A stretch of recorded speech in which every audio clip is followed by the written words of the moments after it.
എല്ലാവർക്കും നമസ്കാരം. ഇന്നിപ്പോ ഞാൻ നിങ്ങളുടെ മുമ്പിൽ നിങ്ങൾക്ക് ഏറ്റവും പരിചിതമായ ഒരു കാര്യവുമായിട്ടാണ്.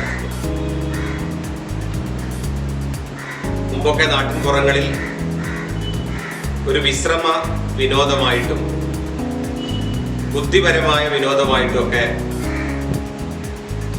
ആളുകൾ സ്വീകരിച്ചിരുന്ന ഒരു പരിപാടി.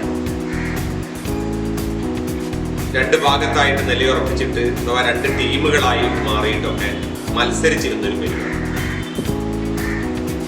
കടങ്കഥ എന്നാണ് അതിന് പറഞ്ഞത്.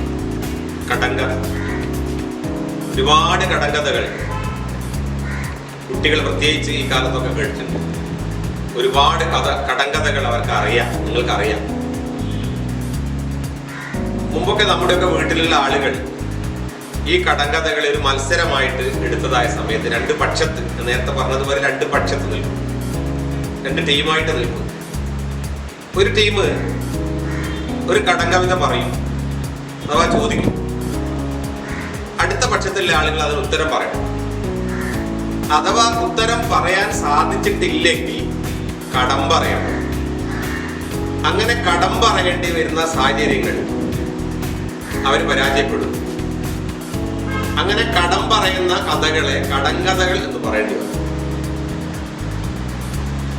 യഥാർത്ഥത്തിൽ ഇത് ഒരു യുക്തിപരമായ അന്വേഷണമാണ്. ഒളിപ്പിച്ചു വെച്ച് പറയുക എന്നുള്ളതാണ് ഇതിന്റെ അർത്ഥം. നമ്മളിത് കേൾക്കുന്ന സമയത്ത് വളരെ രസകരമായിട്ട് ആസ്വദിക്കാൻ വേണ്ടി സാധിക്കും.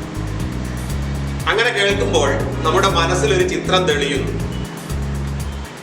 പറയുന്ന വരികൾ, അതിന്റെ പടികളിലൂടെ നമ്മൾ കടന്നു പോകുമ്പോൾ നമ്മുടെ മനസ്സിലൊരു ചിത്രം തെളിയും. ആ തെളിയുന്ന ചിത്രമാണ് ഇതിന്റെ ഉത്തരം.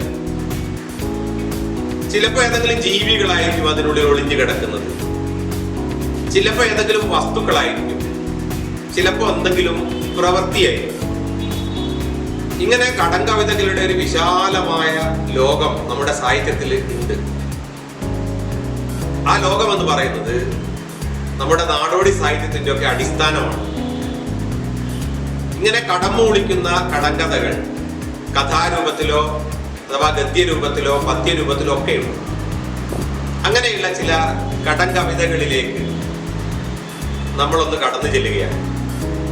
മലയാളത്തിലെ നമുക്കെല്ലാം പ്രിയപ്പെട്ട കവികൾ അവരുടെ കവിതകളിൽ ഈ കടങ്കവിതകൾ ഉൾപ്പെടുത്തിയിട്ടുണ്ട്. മലയാളത്തിലെ ഒരുപാട് കവികൾ അവരുടെ കവിതകളിൽ ഇങ്ങനെ ഒളിപ്പിച്ചു വെച്ച് പറയുന്ന ഒരു രീതി പിന്തുടർന്നിട്ടുണ്ട്.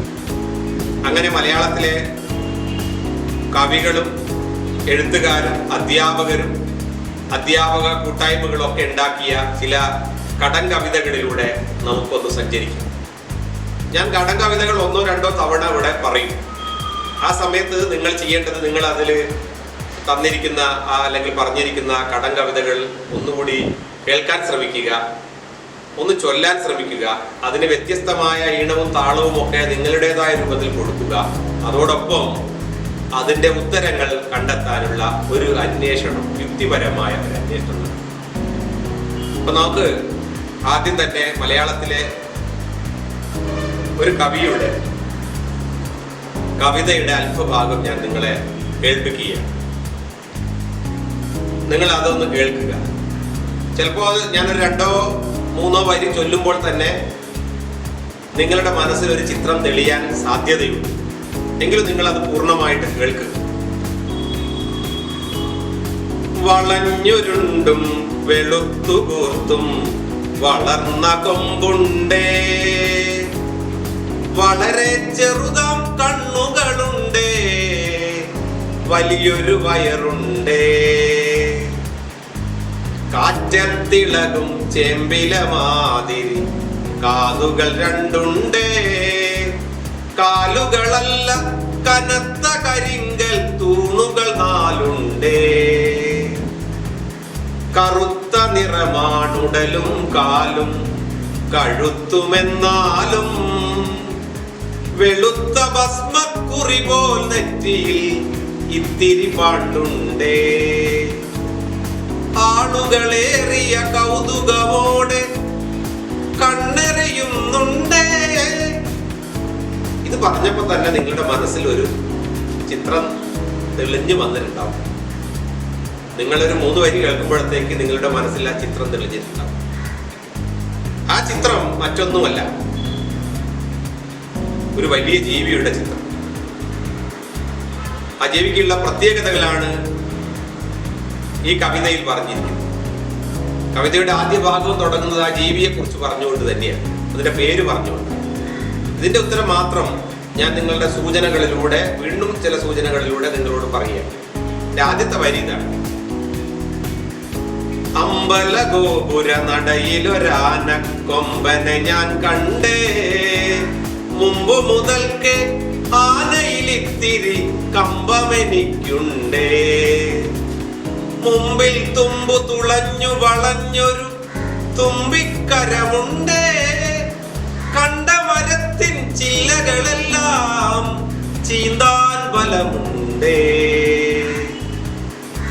അപ്പൊ നിങ്ങളുടെ മനസ്സിൽ ഒരു ആനയുടെ ചിത്രം തെളിഞ്ഞു വന്നു. ഇങ്ങനെ ഒളിപ്പിച്ചു വെച്ച് പറയുന്ന ഒന്നാണ് കടങ്കഥകൾ അഥവാ കടങ്കവിത. ഇനി ഞാൻ ഉത്തരം പറയില്ല, ഉത്തരം നിങ്ങൾ കണ്ടെത്തിയിട്ട് നിങ്ങൾ എഴുതുകയും പറയുകയും ഒക്കെ വേണം.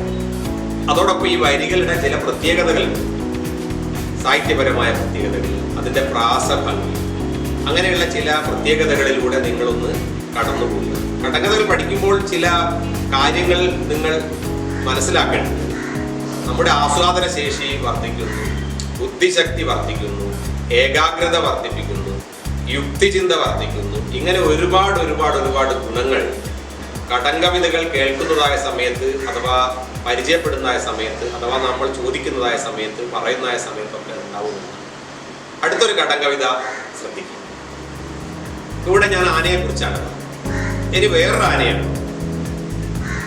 കുട്ടന്റെ കുപ്പായ കീശയിൽ 2 ആനക്കുട്ടികളുണ്ടോ കിടന്നിടുന്നു, കൊമ്പുകളില്ലല്ലോ തുമ്പിക്കയില്ലല്ലോ പുറത്തില്ലല്ലോ നീണ്ടവാലും, ആകാശം മുട്ടുന്ന പൊക്കമില്ലെങ്കിലും ആകൃതിയുണ്ട് വികൃതിയുണ്ട്, കാട്ടിൽ നിന്നല്ല പിടിച്ചതിവയെ 2 ഓട്ടക്കലങ്ങളിൽ നിന്നാണത്രേ, കുട്ടൻ പറഞ്ഞതാണിക്കാര്യമത്രയും, കുട്ടിയാണല്ലോ കളവാവില്ല. കുട്ടൻ പറഞ്ഞതാണിക്കാര്യമത്രയും, കുട്ടിയാണല്ലോ കളവാവില്ല. എന്താണ് ഇവിടെ പറഞ്ഞത്? കുട്ടന്റെ കുപ്പായ കീശയിൽ 2 ആനക്കുട്ടികളുണ്ട്, കൊമ്പുകളില്ല തുമ്പിക്കൈയില്ല, പിമ്പുറത്ത്, പിമ്പുറത്ത് പറഞ്ഞാൽ പിന്നിൽ, പിമ്പുറത്തില്ലല്ലോ നീണ്ടവാലും, പിന്നിൽ നീണ്ട വാലില്ല, ആകാശം മുട്ടുന്ന പൊക്കമില്ലെങ്കിലും ആകൃതിയുണ്ട് വികൃതിയുണ്ട്, കാട്ടിൽ നിന്നല്ല പിടിച്ചതിവയെ, കാട്ടിൽ നല്ല പിടിച്ചത് 2 ഓട്ടക്കലങ്ങളിൽ നിന്നാണത്രേ. എന്താണ് ഈ ഓട്ടക്കലം എന്നാണ് കണ്ടത്? കുട്ടൻ പറഞ്ഞതാണിക്കാര്യമത്രയും, കുട്ടിയാണല്ലോ കളവാവില്ല. കുട്ടൻ പറഞ്ഞതാണ്, അതുകൊണ്ട് ഒരു കാരണവശാലും അത് കളവാവാൻ സാധ്യതയുമില്ല. ഇതിന്റെ ഉത്തരം നിങ്ങൾ കണ്ടെത്തണം. അടുത്തൊരു ചോദ്യം ഞാൻ ചോദിക്കാം. ഇതൊരു കവിതയിലെ, മലയാളത്തിലെ വളരെ പ്രശസ്തമായ ഒരു കവിതയാണ്. അതിൽ ആദ്യത്തെ വരിയാണ് ഞാനീ പറയുന്നത്. കൂരിരുട്ടിന്റെ കിടാത്തി എന്നാൽ സൂര്യപ്രകാശത്തിനുറ്റ തോഴി, ചീത്തകൾ കൊത്തി വലിക്കുകിലും ഏറ്റവും വൃത്തി വെടിപ്പെഴുന്നോൾ. കൂരിരുട്ടിന്റെ കിടാത്തി എന്നാൽ സൂര്യപ്രകാശത്തിനുറ്റ തോഴി, ചീത്തകൾ കൊത്തി വലിക്കുകിലും ഏറ്റവും വൃത്തി വെടിപ്പെഴുന്നോൾ. ഇത് പറയുമ്പോൾ നിങ്ങളുടെ മനസ്സിൽ ഒരു മനോഹരമായ ജീവിയുടെ ചിത്രം തെളിഞ്ഞു. മനോഹരം എന്ന് പറയുമ്പോൾ നിങ്ങൾക്ക് എന്താണ് മനോഹരം എന്നുള്ള വാക്കുകൊണ്ട് നിങ്ങൾ അർത്ഥമാക്കിയത്, അതിനനുസരിച്ചാണ് ആ ചിത്രം തെളിയുക. കൂരിരുട്ടിന്റെ കിടാത്തിയാണ്, സൂര്യപ്രകാശത്തിന്റെ ഉറ്റ തോഴിയാണ്, ചീത്തകൾ കൊത്തിവലിക്കുകിലും, എല്ലാ ചീത്തകളും കൊത്തിവലിക്കും, എല്ലാ മാലിന്യങ്ങളും കൊത്തിവലിക്കും, പക്ഷെ ഏറ്റവും വൃത്തി വെടിപ്പെഴുന്നോൾ, ഏറ്റവും വൃത്തിയും വെടുപ്പുമുള്ള ജീവിയാണ്. ഉത്തരം നിങ്ങൾക്ക് കിട്ടിയിട്ടുണ്ടാവും. ഉത്തരം നിങ്ങൾക്ക് പറയാം, ഇതൊന്ന് ഏറ്റു ചൊല്ലാം. അടുത്തൊന്ന് നോക്കാം. ഇതൊരു ജീവിയാണ്. പകല് മുഴുക്കെ ആലിൻകൊമ്പിൽ കറുത്ത ശീലത്തുണ്ടങ്ങൾ, രാവു വിളിക്കേ പാറിപ്പോയി കറുത്ത ശീലത്തുണ്ടങ്ങൾ. പകല് മുഴുക്കെ ആലിൻകൊമ്പിൽ കറുത്ത ശീലത്തുണ്ടങ്ങൾ. അതുണ്ടെന്ന് പറഞ്ഞാൽ കഷ്ണം. രാവു വിളിക്കേ പാറിപ്പോയി കറുത്ത ശീലത്തുണ്ടങ്ങൾ. രാവു വിളിക്കേ പാറിപ്പോയി. രാത്രി വന്ന് വിളിച്ചപ്പോൾ അവർ പറന്നുപോയി അഥവാ പാറിപ്പോയി. കറുത്ത ശീല കഷ്ണം. ഉത്തരം കിട്ടിയിട്ടുണ്ടാവും അല്ലേ? അടുത്തത്, രാവിലിരുട്ടിൽ വേലിക്കരികിൽ ഒരു തരിവെട്ടം ഇത്തിരി വെട്ടം, മിന്നും മറയും മിനുമിനുവെട്ടം. രാവിലിരുട്ടിൽ വേലിക്കരികിൽ ഒരു തരിവെട്ടം ഇത്തിരി വെട്ടം, മിന്നും മറയും മിനുമിനുവെട്ടം. കിട്ടിയിട്ടുണ്ടാവുമല്ലോ. ഇതൊക്കെ ജീവികളെ കുറിച്ചുള്ള കടങ്കവിതകളാണ്. ഇത് കേൾക്കുന്ന സമയത്ത് നമ്മൾ ഒരു അന്വേഷണാത്മകമായ ചിന്തയാണ് നടത്തുന്നത്. നമ്മുടെ മനസ്സിൽ ചില ചിത്രങ്ങൾ തെളിഞ്ഞു വരികയാണ്. ആ ജീവികളുടെ ചില പ്രത്യേകതകൾ തെളിഞ്ഞു വരികയാണ്. വ്യത്യസ്തമായ രൂപത്തിൽ ഒളിപ്പിച്ചു പറയേണ്ടത് എങ്ങനെയാണ്